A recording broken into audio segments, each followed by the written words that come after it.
চিংড়ি মাছই রান্না করবো এই আলু দিয়ে ধনে পাতা দিয়ে।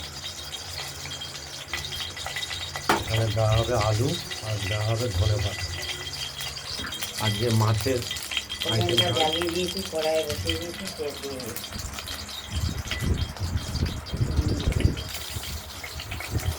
আজকে মাছ দুই রকম,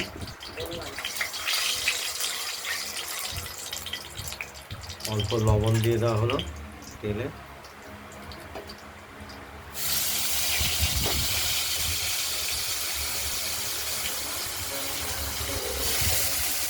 প্রথমে মাছগুলোকে ভেজে নেব।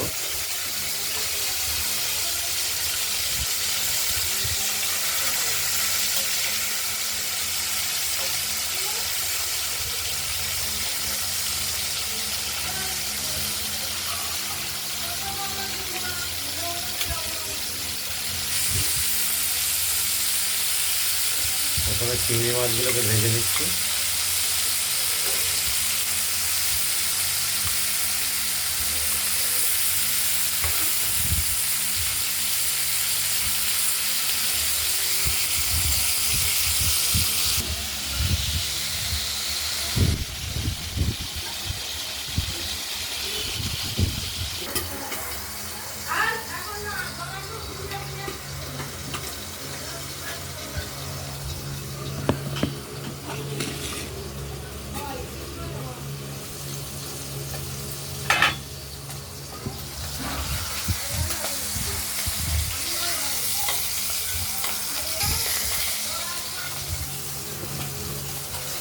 হয়ে গেছে ভাজা।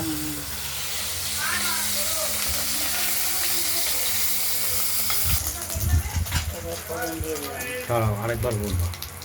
ভালো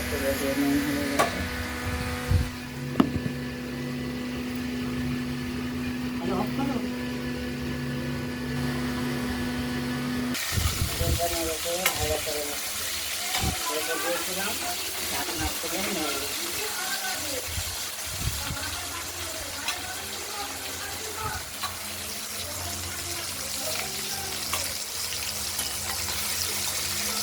ভাজা হয়ে গেছে। আলুগুলো ভাজা হয়ে গেছে, এবার মশলাটা দিয়ে দেবো। মশলাটা বাটা হয়ে গেছে, আমরা এবার তুলে নেবো বাটিতে। আলুগুলো ভাজা হয়ে গেছে, বাটা থেকে মশলাটা তুলে হলুদ মিশিয়ে দিয়ে দেবো।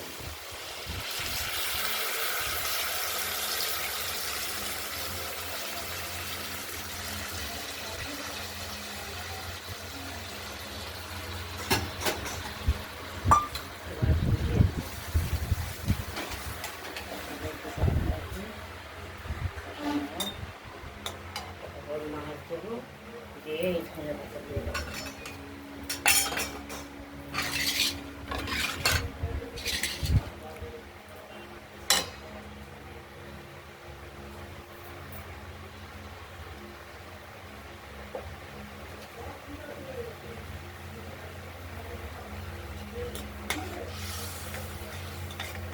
মশলাটা আমরা দিয়ে দিয়েছি, এবার কষতে থাকুক।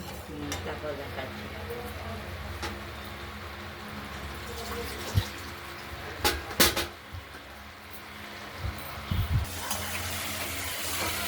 আলুটা কষানো হয়ে গেছে, তেল ছেড়ে দিয়েছে, এবার জল দিয়ে দেবো।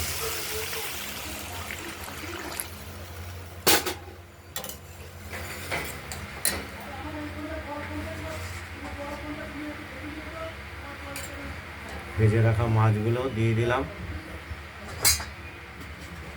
আর এর সঙ্গে চিংড়ি মাছ আছে, ট্যাংরা মাছ দিয়েছি 3টে, আর বাকিটা চিংড়ি মাছ কয়েকটা দিয়েছি।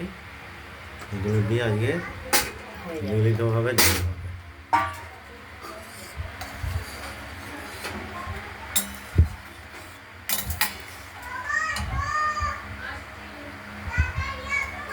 ঢাকা দিয়ে দিলাম, দেখতে থাকুন। এখন ধনে পাতা দিয়ে দিলাম।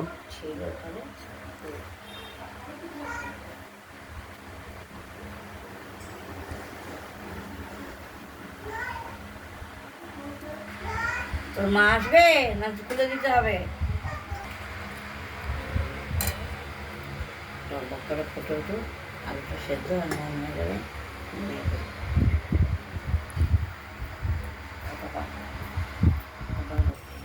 ঢাকনাটা খুলে আমরা দেখলাম আলুটা মাছের সিদ্ধ ঝোল ফুটতে আরম্ভ করেছে, আলুটাও সেদ্ধ হয়ে গেছে এসছে, প্রায়। নুন হলুদও আর হয়েছে, লবণটা আমরা দেখে নিচ্ছি আর একটু ফুটবে। ঠিকই আছে, আর সামান্য একটু হবে।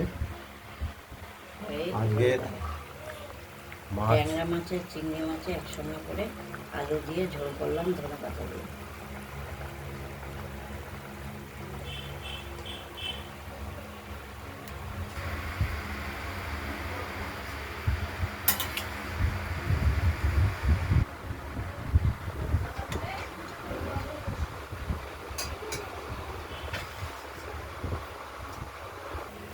আমরা এবার মাছটা একদম তৈরি হয়ে গেছে, এবার আমরা নামিয়ে ফেলবো আলাদা থালায়। রান্না এই ভিডিওটা যদি ভালো লাগে লাইক করবেন, কমেন্ট করবেন, আর রান্না বান্নাটা যদি ভালো লাগে সাবস্ক্রাইব করবেন আর শেয়ার করবেন।